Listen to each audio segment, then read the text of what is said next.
seminário sobre VANTs, que é sobre a regulamentação dos VANTs no Brasil. A gente convidou, e eu agradeço muito pela presença dos representantes da ANAC. Então, queria convidar vocês a se sentarem aqui, a Lívia Camargo Rodrigues de Oliveira, graduada em Engenharia de Controle e Automação pela UFMG, com mestrado em Engenharia Aeronáutica pelo ITA, especialista em Regulação Civil de Aviação Civil na ANAC, atuando no desenvolvimento e atualização de regulamentação relativa à aeronavegabilidade, incluindo aeronaves não tripuladas, representante da ANAC no Unmanned Aircraft Systems Study Group. É um grupo de estudos do ICAO sobre VANTs. É isso. E também gostaria de convidar para participar depois também da sessão de perguntas e respostas o Ailton José de Oliveira Júnior, graduado em Engenharia Elétrica pela UFSC, com especialização em segurança de voo e aeronavegabilidade, continuada pelo ITA, especialista em regulação de aviação civil na ANAC, atuando na avaliação de sistemas aviônicos, programas Embraer, Airbus, Dassault e aeronaves não tripuladas, representante da ANAC no JARUS, é um Joint Authorities for Rulemaking on Unmanned Systems. Obrigado, Ailton, obrigado, Lívia, por terem aceitado o nosso convite. Convido, então, para fazer a sua apresentação. Já vai aparecer, só um minutinho.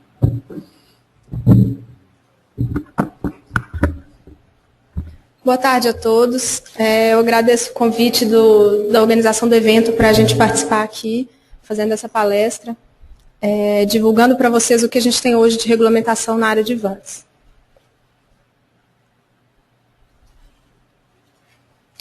O objetivo da apresentação é a gente mostrar para vocês o que a gente já tem hoje de regulamentação no Brasil que seja aplicável a veículos aéreos não tripulados. A gente vai passar pelo seguinte roteiro: algumas definições e conceitos, depois alguns fundamentos sobre o assunto, regulamentação que já existe específica ao tema, em seguida os próximos passos das autoridades brasileiras e como as empresas devem proceder junto às autoridades e, por fim, uma conclusão do assunto.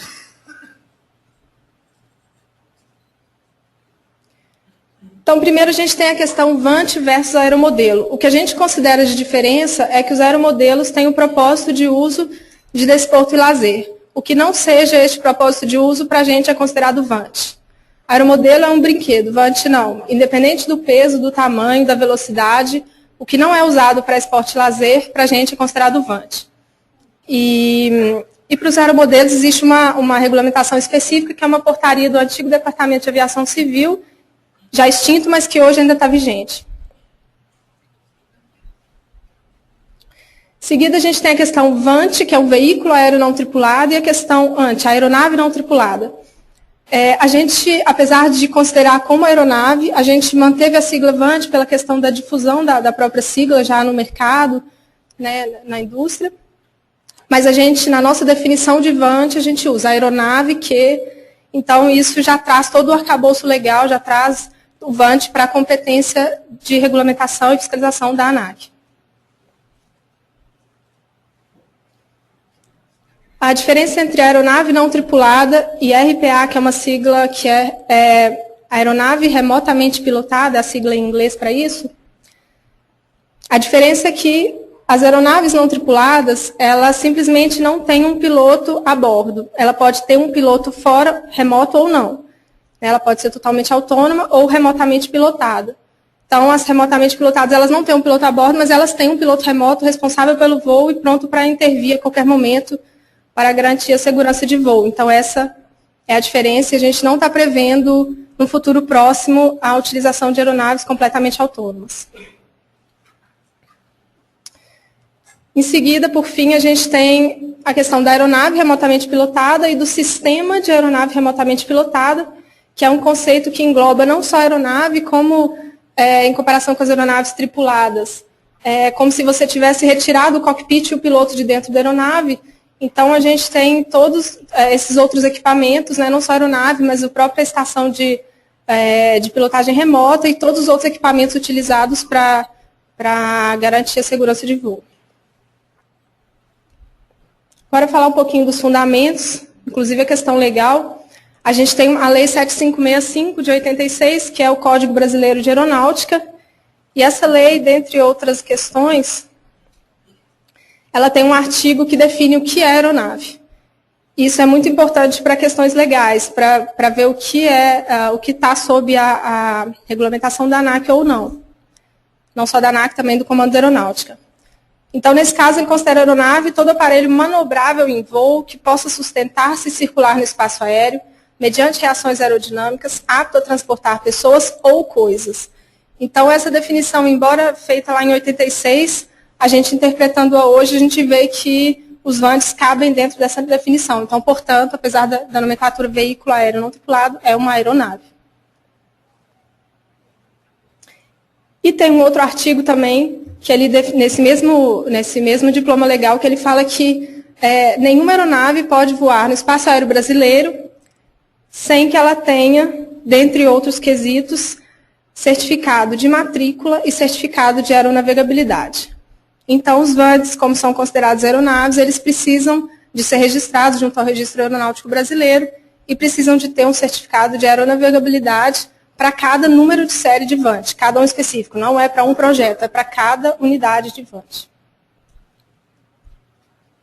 Existe também um documento orientativo da Organização de Aviação Civil Internacional, que é essa Circular 328, e ele traz um conceito interessante, que os VANTs eles não podem trazer um risco maior a pessoas e propriedades no solo e a outras aeronaves ocupando o mesmo espaço aéreo, maior do que aquele existente criado pelas aeronaves tripuladas. Então, a gente está tentando utilizar esse conceito para manter os níveis de segurança da aviação atualmente. Agora, um pouquinho da regulamentação que existe hoje já sobre esse assunto. A gente tem 3 documentos no Brasil que já foram oficialmente emitidos a respeito de VANT. Um deles é a Circular de Informações Aeronáuticas 21/10, de setembro de 2010, é uma publicação do DCEA, que é o Departamento de Controle do Espaço Aéreo.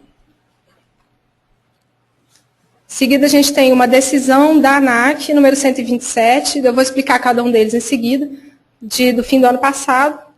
E a gente tem uma instrução suplementar de outubro desse ano, publicada agora no início desse mês. A IC 21/10, como eu falei, é uma publicação do DCEA, então ela versa sobre o uso de veículos aéreos não tripulados no espaço aéreo brasileiro. Tem o link aí, não dá para ninguém copiar, mas eu imaginei que a apresentação fosse disponibilizada, então quem quiser acessar depois, se não conseguir pelo link na página do DCEA, seção publicações, vocês encontram a norma. Basicamente, ela vai falar os procedimentos que devem ser feitos e como o DCEA analisa a solicitação e, basicamente, para a emissão de um NOTAM para uso de VANT em espaço aéreo segregado. A decisão 127 é uma decisão da ANAC, uma autorização específica para o Departamento de Polícia Federal do Brasil utilizar o sistema de veículo aéreo não tripulado que eles têm. Também tem o link para quem quiser consultar, mas essa decisão vale especificamente para a Polícia Federal. É um exemplo de uma autorização específica. E a gente tem essa IS, Instrução Suplementar 21002, Revisão A, que é um documento orientativo, ele tem esse caráter de orientação, para a aplicação de uma seção de um regulamento nosso, que é um regulamento geral, inclusive para aeronaves tripuladas, mas que a gente, no que couber, toda a regulamentação de aeronave tripulada a gente aplica também para não tripulada. Essa seção versa sobre a emissão de certificado de autorização de voo experimental, que é uma espécie de certificado de aeronavegabilidade aplicável a operações experimentais, tanto de aeronave tripulada quanto de VANT. Então, esse documento vai explicar melhor, detalhar como as empresas devem solicitar para a gente esse certificado e o que a gente vai analisar. Tem o link aí para a instrução suplementar e também para o regulamento completo, que ela detalha um dos itens, como eu falei. Os próximos passos agora da ANAC para esse assunto. A curto prazo, a gente pretende divulgar um roadmap brasileiro, então, a ANAC, em conjunto com o DCEA, a gente está desenvolvendo esse roadmap para sistemas de aeronave remotamente pilotada, E ele pretende, então, apresentar a expectativa nossa com alguns prazos prováveis para a regulamentação desse assunto no Brasil. Também a curto prazo a gente prevê a criação de um fórum presencial. É uma iniciativa ainda em fase de estudos, a gente está submetendo essa proposta à nossa diretoria colegiada. E o objetivo é a gente poder ter um ambiente centralizado para discutir com a sociedade, mostrar as nossas intenções, o que a gente está pretendendo fazer e ouvir também um canal para a gente conseguir ouvir a sociedade. E a gente vai divulgar apropriadamente para a participação de qualquer pessoa. A médio prazo, que acredito que é uma ação bastante esperada pelas empresas, que seria o desenvolvimento de um regulamento para permitir operações de sistemas de aeronave remotamente pilotada com fins lucrativos. Né, aquele certificado de autorização de voo experimental, ele não permite operação com fins lucrativos, então a gente teria que ter uma autorização específica.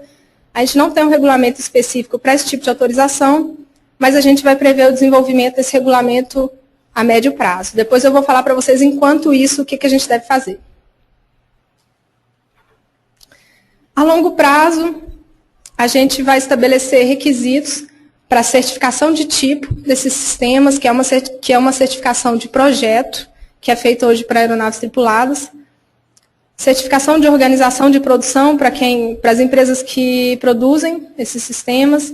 Certificação operacional para as empresas que vão operar e habilitação de piloto. Tudo isso já existe hoje para aviação tripulada, a gente precisa fazer as adaptações necessárias para a aviação não tripulada, mas tudo isso está condicionado à publicação de padrões e práticas recomendados pela Organização de Aviação Civil Internacional, de forma que a gente fique harmonizado com o resto do mundo. Então, como proceder? Acredito que é o ponto mais importante aqui da apresentação. O que fazer, então, para solicitar uma autorização para conseguir operar um veículo aéreo não tripulado no Brasil? Então, primeiro a gente sugere entrar em contato com a Anatel, Agência Nacional de Telecomunicações, para ter uma autorização para exploração do serviço de telecomunicações e de uso de radiofrequências. Eles precisam emitir essa autorização por causa do link de comando e controle. E essa autorização é condição necessária para a gente emitir a nossa. Então, vocês podem fazer em paralelo, já fazer o pedido para a ANAC, já ir em paralelo fazendo com a Anatel, mas a gente não vai emitir a nossa autorização antes de terem concluído esse processo junto à Anatel. E aí, então, a empresa pode entrar em contato com a ANAC. Se a operação pretendida for experimental, ou seja, propósitos de pesquisa e desenvolvimento, treinamento de tripulações ou pesquisa de mercado, a empresa deve solicitar, então, o certificado que eu falei anteriormente, esse CAV, e a IS 21002A, aquele documento também que eu mencionei, ele vai explicar como deve ser feito esse requerimento. Lembrando que essa operação está sujeita a limitações operacionais, a operação experimental. Quanto ao propósito da operação, ela tem que ser limitada ao propósito para o qual o certificado foi emitido. Ela está sujeita à proibição de se operar com fins lucrativos, está sujeita à restrição do local de operação, não pode ocorrer em área densamente povoada e por vezes, a gente restringe a área geográfica também. E está sujeita a determinadas condições de voo, especificadas tanto no certificado quanto no regulamento RBH 91, que é o nosso regulamento geral para a operação de aeronaves civis. Que a gente também, no que couber, a gente está aplicando para a Avante também. Se a operação pretendida for com fins lucrativos, a empresa deve solicitar uma autorização especial de voo, que é uma outra espécie de certificado de aeronavegabilidade. A gente não tem, então, um processo para isso, não tem requisitos definidos para isso, mas a gente está recebendo, a gente está aberto a receber solicitações, requerimentos das empresas. A empresa tem que detalhar, basicamente, as características da operação que ela pretende fazer e listando os riscos dessa operação e tentando demonstrar para a gente que o projeto dela é seguro o suficiente para aquela operação. Então, quanto mais arriscada for a operação, mais seguro a gente vai exigir do projeto e vice-versa. Tá? O requerimento vai ser, então, analisado caso a caso pela área técnica da ANAC e a gente, dando o nosso aval, vai para a nossa diretoria colegiada. Como não tem o regulamento, eles vão ter que aprovar autorização por autorização e vão decidir pelo deferimento ou não.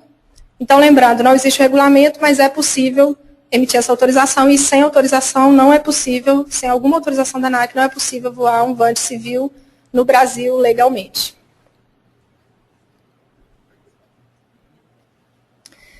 Então, a gente falou da autorização da Anatel, autorização da ANAC, e de posse, então, dessa autorização, as empresas devem entrar em contato com o DCEA, que vai, então, autorizar o uso do espaço aéreo.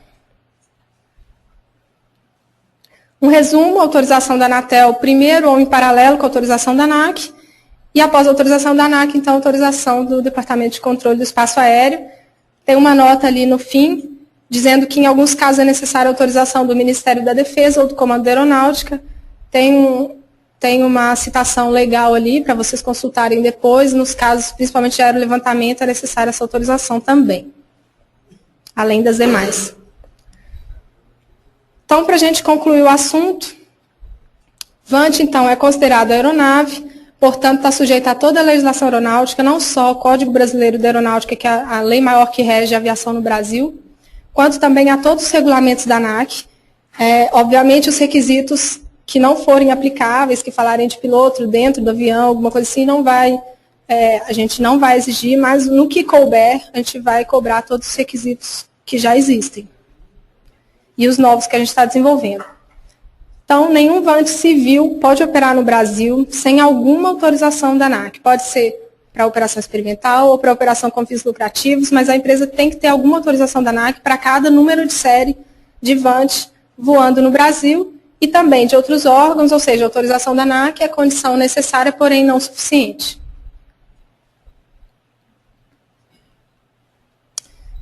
Então, por tudo que eu falei, pode-se concluir que já existe regulamentação específica avante no Brasil. Eu digo assim porque muita gente acredita que, por ser um assunto novo, não tem regulamento, portanto, poderia voar sem precisar cumprir nada. Não é verdade.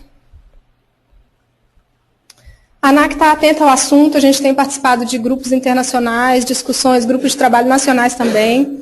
A gente tem iniciativas, como eu falei anteriormente, de curto, médio e longo prazo, para atender aos interesses da sociedade. Lembrando, interesse público para a gente significa não só os interesses das empresas que pretendem operar e das empresas que pretendem contratar os serviços, como também da sociedade em geral, que está lá levando a vida dela normal e não quer que caia um vante em cima da cabeça.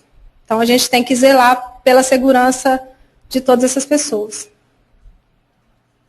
A gente enfrenta alguns desafios nesse assunto. Alguns deles são listados aqui. Um deles é a divulgação da legislação vigente. Até aproveito para agradecer novamente a oportunidade da gente estar podendo divulgar aqui. A questão da fiscalização também é um desafio para a gente, é uma coisa difícil de fiscalizar. E, assim, divulgando, a gente já evita uma série de operações ilegais por falta de informação, mas realmente tem pessoas, empresas que querem operar violando mesmo as regras, mesmo conhecendo-as. Então, a gente até tem atuado por denúncia também. Se alguém souber de alguma operação ilegal, pode avisar para a gente que a gente atua dessa forma. Outro desafio é a falta de uma cultura aeronáutica nas empresas. A gente percebe que muitas empresas que estão atuando nesse ramo não têm um background aeronáutico. Então, elas não têm essa cultura da segurança já no sangue, como quem trabalha com aviação tripulada já tem. Então, a gente enfrenta também essa dificuldade. Outra dificuldade, outro desafio seria a ausência de requisitos para certificação de tipo, certificação operacional, emissão de licenças de pessoal. Como eu falei anteriormente, está em desenvolvimento, inclusive internacionalmente, mas enquanto não tem, a gente vai analisar caso a caso. E também outro desafio é atender as necessidades e interesses das empresas, sempre garantindo a segurança de voo e o interesse público no sentido mais amplo da expressão. O objetivo final da ANAC com esse assunto de sistemas de aeronave remotamente pilotadas é fazer a integração total dessas aeronaves no espaço aéreo brasileiro de forma segura e em harmonia com as aeronaves tripuladas. Então, a gente passou por esse roteiro na apresentação de hoje, falamos algumas definições e conceitos, fundamentos, regulamentação específica ao tema que já existe, os próximos passos da ANAC, como as empresas devem proceder junto à agência e a conclusão da apresentação. Lembrando que o objetivo da apresentação foi apresentar informações relacionadas à regulamentação brasileira aplicável ao uso de veículos aéreos não tripulados. Espero ter atendido ao objetivo da apresentação e me coloco à disposição agora para responder possíveis dúvidas de vocês e aqui também o especialista Ailton para também responder as dúvidas. Obrigada pela atenção. Obrigado, Lídia. Fica à vontade. Bom, obrigado, Lívia, obrigado, Ailton, pela presença. Eu vou começar com uma pergunta para ambos sobre, vocês participam de grupos internacionais nessa área de regulamentação de aviação, de veículos não tripulados. Como que está essa regulamentação fora do Brasil, nos Estados Unidos, em países da Europa? Bom, em vários países assim o pessoal está caminhando, mas não tem nada ainda muito fechado. Tem países um pouco mais à frente e outros ainda mais atrás. Mas você não tem nenhum país já que faz todo o ciclo completo da aviação, até porque isso depende de uma definição a nível internacional da própria ICAO. Então, porque tem certos certificados que você emitindo, ele gera responsabilidade para o Estado brasileiro como um todo, que porque ele, por convenções internacionais, ele dá reconhecimento em todos os países. Então, todos os estados hoje trabalham com mecanismos com eficácia mais limitada e com regulamentos provisórios, mas nenhum país assim, vamos dizer, tem um negócio como um todo. Até mesmo os Estados Unidos, assim, que é a grande chamariz do mundo assim, nessa parte de tecnologia, tem alguma coisa já muito encaminhada. Por exemplo, os Estados Unidos também não tem nenhum regulamento para a operação comercial até hoje. Quer complementar? Bom, vocês comentaram, né, sobre as autorizações que são precisas, primeiro da Anatel, da ANAC e do DCEA. E que isso valeria para qualquer VANT que não seja, veículo que não seja aeromodelo, que não seja para esporte ou lazer, já é considerado aeronave. Tem algum limite de área ou de altura, digamos, se eu for usar para um uso profissional, para fazer uma imagem de publicidade, por exemplo, para fazer um voo baixo numa área assim, é preciso todas essas autorizações? Em qualquer caso, VANT civil operando no Brasil, ou seja, não sendo o aeromodelo que é para esporte e lazer e não sendo uma aeronave militar, está sujeito à nossa autorização, algum tipo de autorização. E essas questões operacionais como a altitude e a área de operação, elas vão entrar na nossa análise de risco. Então, quanto menor for o risco da operação, menos rigor a gente vai exigir, como eu falei durante a apresentação. Mas sim, em todos esses casos, é necessária a autorização da ANAC. Ok. E quanto tempo leva, em média, para sair uma autorização, mesmo que ande em paralelo, né, o pedido para a Anatel e para a ANAC, para sair uma autorização para execução de serviço? É difícil a gente precisar o tempo, até porque depende muito do requerente, depende da velocidade com que ele vai providenciar as informações que a gente vai solicitar. Mas eu diria que a ordem de grandeza seria não menos do que alguns meses. Não é uma questão de uma semana, não é uma questão de um mês. Okay. O Ricardo Orsi pergunta se puder detalhar um pouco melhor como é a questão das áreas urbanas densamente ocupadas. Se não pode voar sobre elas, ou se pedindo autorização, explicando o risco, é possível. O DCEA lá na IC dele, eles mesmos já põem a restrição que eles não autorizam o voo sobre áreas urbanas. Então, pode ser discutido, mas a regra, a princípio, é essa. Se for solicitada uma isenção, ela vai ser avaliada. Mas a regra, por definição, conforme consta na IC hoje, não permite voo sobre áreas urbanas. Qualquer área urbana, independente de quão densa ela for? Eu tenho que pegar lá para ver qual é a definição que eles adotam nesse caso. Se tem alguma coisa sobre a densidade populacional ou se é... Ok. O Gerson Monteiro, do Exército Brasileiro, pergunta se é possível que tenhamos, no futuro breve, aeronaves comerciais de transporte de passageiros remotamente pilotadas. E se é possível, em quanto tempo vocês acham que isso vai Tudo é possível, né? Mas possível é. Agora, ninguém tem a expectativa nem de médio, nem de longo prazo. Eu imagino que seja para bem longuíssimo prazo. Inclusive, nas reuniões que a gente participa na Organização Internacional de Aviação Civil, isso aí não entra nem em cogitação, nem pelos russos, que tem uma posição mais avançada, vamos dizer assim, mais liberal, nem eles hoje estão sequer discutindo essa possibilidade. Ok. Complementando, eu gostaria de dizer assim, a ANAC não quer proibir as coisas simplesmente por proibir. A gente sempre tem que pensar na questão da segurança de voo. Então, o fato de não ter um piloto a bordo da aeronave, mesmo que haja um piloto remoto, mas ele não tem a mesma consciência situacional de um piloto a bordo da aeronave, que inclusive usa a própria visão para enxergar outras aeronaves.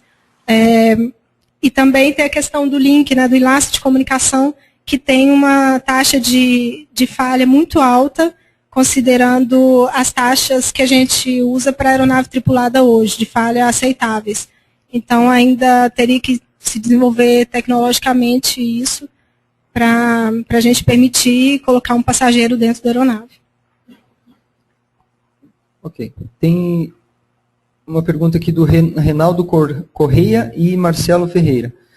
Onde obter as informações sobre a regulamentação e não sei se tem algum requerimento pronto, como fazer para fazer esse pedido de autorização? Bom, os documentos existentes são aqueles que eu listei na apresentação, com os links. Se os links vocês não conseguirem no site da ANAC, no site do DCE, vocês encontram. Naqueles documentos estão explicados, pelo menos na IS 21002A, está explicado para requerimento de autorização para voo experimental, lá está bem explicado o que deve ser feito, deve ser enviada para a gente uma carta contendo tais e tais itens, e a gente também está sempre à disposição para interagir com os requerentes, para dar orientação, para explicar o que deve ser feito. E para, como eu já disse também na apresentação, se a operação pretendida for com fins lucrativos, a gente não tem um requerimento padrão, mas a gente espera, então, receber uma carta das empresas explicando o mais detalhado possível qual é a operação que ela pretende fazer, quais as condições, e também detalhando bastante o projeto do sistema de aeronave remotamente pilotada que ela vai utilizar. E aí, com base no nível de segurança do projeto e nos riscos associados à operação, a ANAC vai analisar caso a caso e vai determinar se a autorização pode ser concedida ou não. Então, resumindo, não tem o requerimento pronto, mas, basicamente, o que a gente vai analisar é isso, e a gente está à disposição também para interagir com as empresas e explicar o que a gente espera receber. Eu acho que isso responde a outra pergunta que eles tinham feito sobre o VANT, que tem que detalhar qual que é o sistema que vai ser usado, né? E eles perguntam se a autorização é por voo ou por uma data ou por um prazo. Geralmente é por prazo. A autorização costuma ser por um determinado tempo. Pode ser 6 meses, um ano, depende. Tem muita pergunta aqui. A mesma pergunta do Márcio Bonfim, da Ana, se existe a possibilidade de uma autorização para o aparelho ou se cada missão tem que ser autorizada. Na verdade, é uma missão... A autorização é por aparelho, né? É por aeronave. Por aeronave. Por aeronave. O CAV ou a EV, eles são dados por aeronave, por número de série. Por número de série, não por projeto. Ok. O Murilo Medeiros tem uma pergunta que eu ia fazer também. Foram mostrados ali alguns prazos, curto, médio, longo prazo de algumas ações. O que é curto, médio, dá para falar em meses, em anos, quanto que é esse tempo? Isso vai estar no nosso roadmap, que a gente pretende divulgar em breve, digo daqui a alguns meses, deve estar no nosso site. E o fórum também deve ser questão de meses. O regulamento para operações com fins lucrativos deve ser questão de alguns anos. E requisitos para certificação de tipo, certificação de organização de produção, certificação operacional e habilitação de piloto. Isso daí seria a questão de mais alguns anos. Eu não posso precisar exatamente porque não depende só da gente, porque depende da publicação desse roadmap, que está também sob aprovação da nossa diretoria colegiada. Assim que ele estiver pronto e aprovado, a gente vai divulgar, vocês terão acesso, podem ficar tranquilos. Ok. O Flávio Faria pergunta, essa pergunta veio via seminário online. Se a aeronave for totalmente autônoma, se ela se enquadra também nesse pedido de autorização, ou se ela tem que ter um mínimo de um controle remoto? Ele tem que ter um mínimo de... É que assim, tanto por questão legal quanto técnica, a gente fala que tanto que a gente não usa mais para fim de regulamento assim, a palavra VANT ou aeronave não tripulada. A gente está usando o RPA, que é aeronave remotamente pilotada. Por quê? Tanto por questão técnica, tem que ter uma pessoa lá para ter um mínimo de capacidade de intervir caso alguma coisa dê errado, quanto até por questão legal, porque do mesmo jeito que o piloto responde no caso dele fazer alguma coisa errada na aeronave, o piloto remoto vai pegar essa responsabilidade para ele também. Então, o cara tem que ter um mínimo de capacidade de supervisão e interação com a aeronave, com uma pessoa ali no solo o tempo todo, com essa responsabilidade ali. Só complementando, não é que o piloto tem que estar o tempo inteiro dando comandos para a aeronave. A aeronave pode ter algum grau de autonomia, podem ter comandos pré-programados, mas o piloto tem que estar o tempo inteiro acompanhando o voo e pronto para intervir a qualquer momento. Ele não pode deixar a aeronave voando e ir lá fazer outra coisa. Ele tem que estar sempre à disposição ali, acompanhando o voo e pronto para intervir. E também, outro aspecto que eu queria complementar, no caso de perda de enlace, que como eu falei, ocorre uma taxa de falha maior do que a gente gostaria. Nesses casos também, a gente até aconselha que tenha algum grau de autonomia para a aeronave conseguir fazer algum procedimento de emergência ou uma queda controlada de terminação de voo, né, nesses casos de perda de enlace. Mas ela não pode ser completamente autônoma e não ter nenhum piloto pronto para intervir a qualquer momento. Isso daí a gente não vai aceitar num futuro próximo, previsível, não estamos prevendo esse tipo de voo aqui no Brasil. Outra pergunta online, o Rafael Carlos pergunta se qualquer civil pode obter autorização para uso com fins lucrativos. Ou tem que ser uma empresa? Como é essa questão? Qualquer pessoa pode... Pode ser um uso, por exemplo, uma pessoa tem uma fazenda que quer fazer uma pulverização, um aerolevantamento na própria fazenda. Isso daí não é desporto e lazer, portanto, é fins lucrativos, mesmo que ela não esteja vendendo serviço. E sim, ela pode e ela deve pedir autorização para a gente para fazer isso. Okay. Uma pergunta aqui, se teria algum exemplo de exigência? Em que sentido?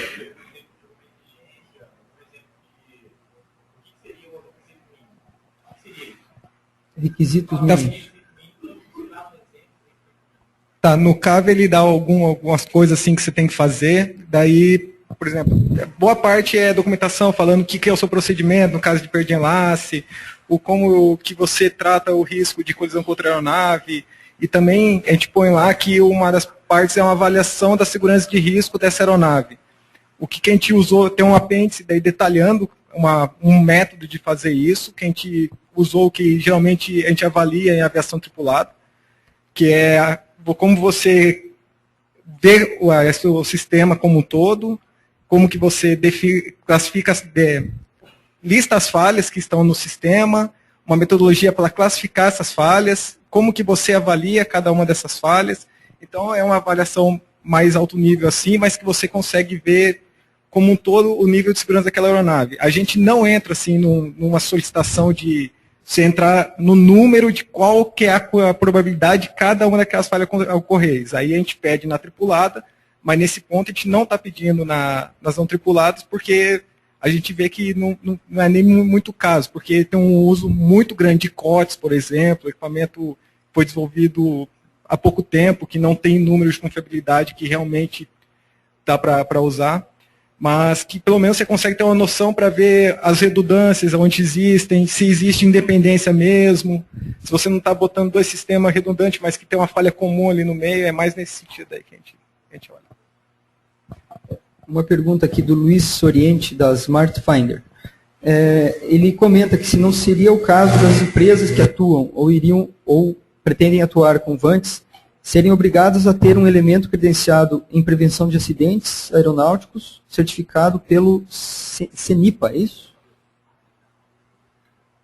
se isso ajudaria, facilitaria a operação. É uma parte, mas não cobre a preocupação como um todo. Como a gente estava falando, você entra desde a parte da avaliação do projeto, passando pela avaliação da manutenção, pela avaliação do treinamento, pela avaliação de como o cara opera. O fato de ter um elemento credenciado pode ajudar, mas, vamos dizer assim, não é a solução final. Né? Ok. Bom, a gente tem mais algumas perguntas aqui, mas são redundantes. Algumas já foram respondidas. Eu queria, para finalizar, que vocês fizessem as suas considerações, então, e pudessem dizer para os profissionais aí, eu acho que essa sessão foi um baldezinho de água fria, a gente estava vendo os vantes e tudo maravilhoso, e de repente, opa, não é bem assim. Mas, em compensação, eu acho que é interesse da ANAC que esse setor seja regulamentado, porque os vantes estão aí e não tem como a gente não conviver com eles, né? Então, qual que é o caminho das pedras aí para o pessoal, os profissionais, as empresas trabalharem com vantes, e como vocês veem aí, claro que já deram alguns prazos, mas como vocês veem esse setor de vantes nos próximos anos? A gente vê que é um setor que está crescendo bastante, é uma taxa muito mais rápida até do que a gente consegue avançar, mas, de novo, eu repito que a gente não tem interesse em atrapalhar as empresas, a gente quer andar junto, a gente quer colaborar, mas a gente tem que se preocupar com a segurança de voo. Então, se vocês soubessem, e alguns devem saber, o rigor que a gente tem com a aviação tripulada, vocês entenderiam por que, como o Eduardo mencionou, foi como se fosse um balde de água fria. Mas, na verdade, é isso, é a nossa preocupação com a segurança de voo, com o risco a pessoas e bens no solo e o risco a outras aeronaves voando no mesmo espaço aéreo. Ninguém aqui gostaria de estar fazendo um voo de São Paulo para o Rio e colidir com o vante. Isso daí pode ser pode ocorrer uma catástrofe, né? A perda da aeronave e a morte de todo mundo. Então, assim, a gente tem que ter essa preocupação com a segurança. A gente queria desenvolver essa cultura aeronáutica no mercado, né? Queria que vocês entendessem isso. A gente não quer atrapalhar, a gente quer colaborar com vocês. Estamos à disposição para responder dúvidas. Consultem aqueles documentos que a gente mencionou. Acredito que todo mundo, né, Eduardo, vai ter acesso à apresentação. Mas, se ainda houver dúvidas, a gente está à disposição e estamos aguardando o requerimento das empresas. Não tem problema se você mandar um requerimento incompleto, a gente manda um ofício, a gente explica o que ficou faltando, o que deve ser detalhado mais. Não tenham medo de entrar em contato com a gente. A gente precisa dessa parceria com o mercado e estamos à disposição. Só complementando o que a Lívia falou, falando também dessa parte da parceria, que eu acho também que é muito importante a gente ter a colaboração de vocês nesse desenvolvimento da regulamentação. A gente não pretende sentar no nosso escritório, começar a escrever o negócio que vem na cabeça, sem discutir com ninguém. A gente quer que todo mundo participe, por isso que a gente está sempre aberto a participar desse tipo de evento, também está criando um fórum para discutir isso. A IS mesmo, antes dela ser publicada, ela passou por um processo de consulta pública, teve muita gente que comentou, e se vocês entrarem lá no site da ANAC, na página de transparência, vocês vão ver que cada uma dessas contribuições foram avaliadas e tem lá o que foi considerado em relação a cada uma dessas contribuições. A gente está tentando avançar para criar um fórum para manter esse contato ainda mais estreito, porque fazendo uma coisa totalmente separada, vai chegar numa hora que um dos lados vai romper com o outro e vai ser ruim para todo mundo. Então a ideia é que todo mundo caminhe junto e conversando para evitar surpresas e atingir melhor os objetivos de todos como um todo. Ok.